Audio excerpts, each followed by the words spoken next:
rolled over. On my good ear, mind you.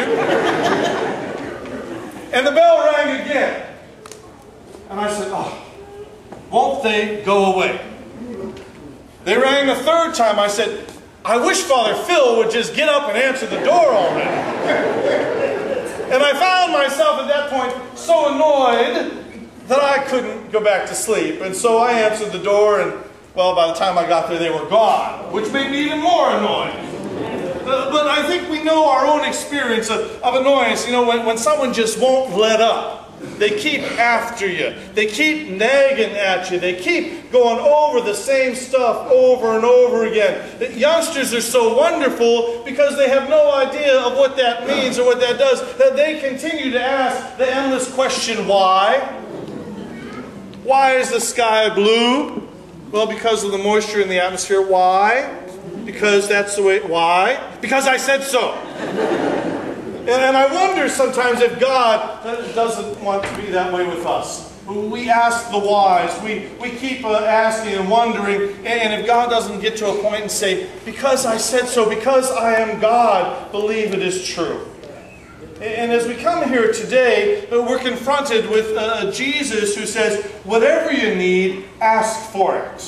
Whatever you want, God will accomplish it. Don't be afraid to ask. Jesus says, if you don't knock, it's not going to open. If you don't seek, you're not going to find it. If you don't call out, you will not be heard. And sisters and brothers, I think as we gather here today, we celebrate the achievements of those who continue to knock, who continue to seek, who continue to strive, who continue to go forward and to move forward and use the gifts that God has given them. And whether or not anyone else was ever annoyed with you or not, you continue to ask for what you needed.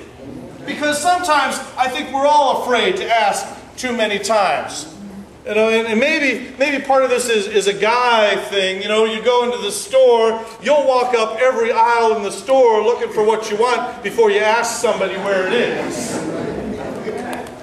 We're afraid to ask because we might be made to feel inferior, or that we don't know what we're talking about, or that what we're doing is what we should be. We keep to ourselves.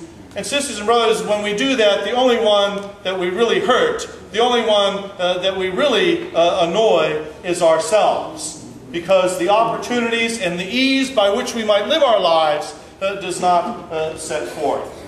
I think we have to pay attention to the whole story of the Scriptures today. Both the Old Testament persistence of Abraham and the New Testament promise of Jesus that whatever we ask for in His name will be granted.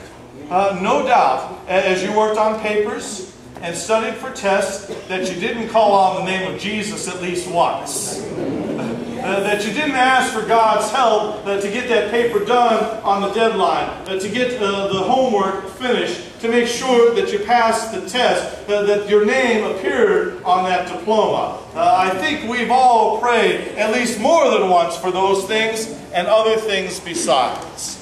And whatever God has promised us, God will do.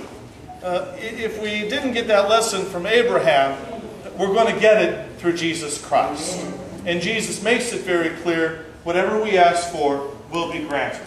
But you and I need to pay attention to that whole story of our salvation, both the old and the new, both the past and the present. Because when we only get part of the story, we make a lot of mistakes. We think we know, but we're afraid to ask, and so we act out of our ignorance. Even this past week, as a nation, I think we've seen what can happen when people act out of ignorance. Ask Miss Shirley Sherrod. Yes. When people act out of ignorance, thinking they know, and they don't know squat. When people, even in our church, speak and act and make statements about things of which that they should know better and still do not, and cause even more harm and more pain and more disrespect to children and to women in our church. Church, I think you and I do well today to pay attention to the whole story of salvation. Because that is a story that is inclusive of all. It is a story in which Jesus says, Everyone who seeks will find. Everyone who knocks, it shall be opened and granted unto you. Today, if we have any doubt of that, all we need to do is look at these young men and women before us. They've worked hard, they've achieved well, and we congratulate you in your success. But today isn't the end. You need to continue to seek, to strive, to knock, to ask hard questions, not simply of your teachers, but of all of us. So that what you know to be true and authentic and right will call us to live in that same righteousness and goodness in which you have been schooled, in which we hope we have been a support and part.